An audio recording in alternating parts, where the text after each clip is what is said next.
Hi friends, இன்றைக்கி நம்ம பார்க்க போகிறது active voice and passive voice.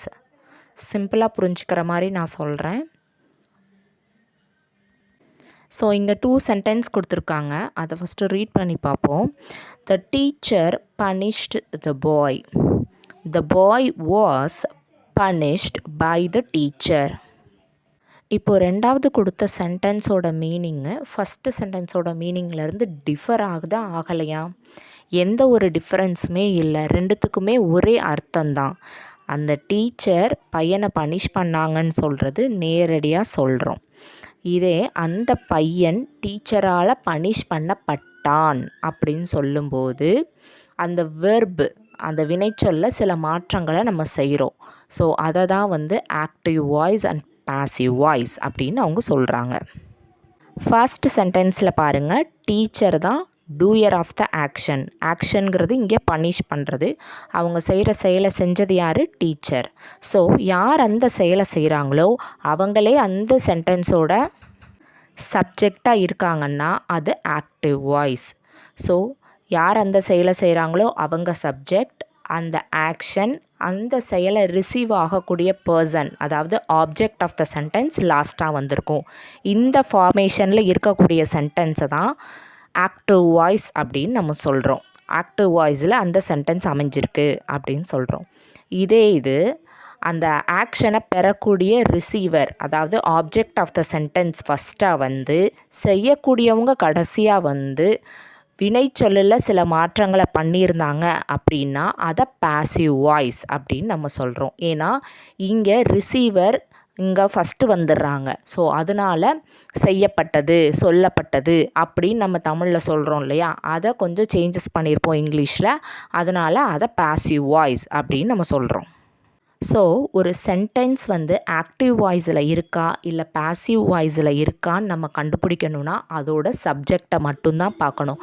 அதில் பை இருக்கா பை இல்லையா அப்படி பார்க்குறதெல்லாம் எல்லா சென்டென்ஸுக்கும் பொருந்தாது. ஸோ ஃபஸ்ட்டு பாருங்கள், அதோட சப்ஜெக்ட். அந்த சப்ஜெக்ட் தான் அந்த ஆக்ஷனை செய்யுதா? அப்படி செஞ்சிச்சுன்னா அது ஆக்டிவ் வாய்ஸில் இருக்குது. இல்லை வேறு யாரோ செஞ்சுருக்காங்க, இவங்க ரிசீவராக இருந்திருக்காங்க அப்படின்னா அது பாசிவ் வாய்ஸில் அந்த சென்டென்ஸ் அமைஞ்சிருக்குன்னு சொல்கிறாங்க. இப்போது இங்கே கொடுத்துருக்க எக்ஸசைஸை நான் எக்ஸ்பிளைன் பண்ணுறேன். அதில் ஐடென்டிஃபை மட்டும்தான் பண்ண சொல்லியிருக்காங்க. சென்டென்ஸ் பை சென்டென்ஸாக ரீட் பண்ணி அது ஆக்டிவ் வாய்ஸில் இருக்கா இல்லை பாசிவ் வாய்ஸில் இருக்கான்னு நம்மளால் கண்டுபிடிக்க முடியுதான்னு பார்ப்போம். Hari is taught by his mother. ஹரிக்கு சொல்லி கொடுத்தது அவங்க அம்மா. ஸோ இங்கே doer of the action mother தான். ஆக்ஷனை ரிசீவ் பண்ணது Hari.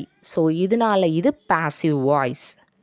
He will do the sums in an hour. So இங்கே சம்மை செய்ய போகிறது அவன் தான். ஸோ அவன் தான் டூயர் ஆஃப் த ஆக்ஷன். அதனால் இது ஆக்டிவ் வாய்ஸில் இருக்குது.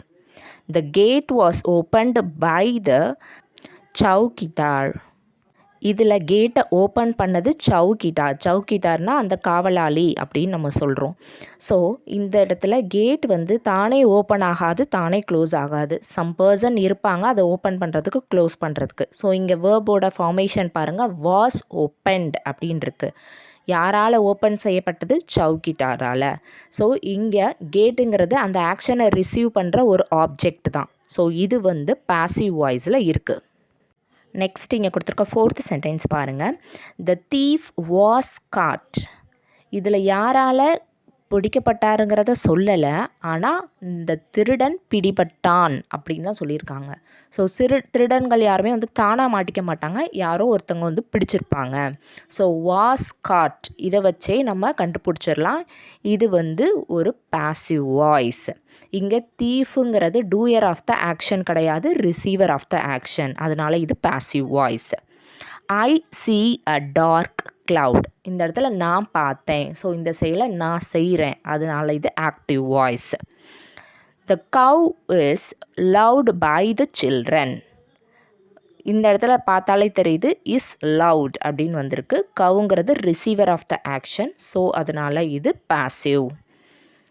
The children play with the cat.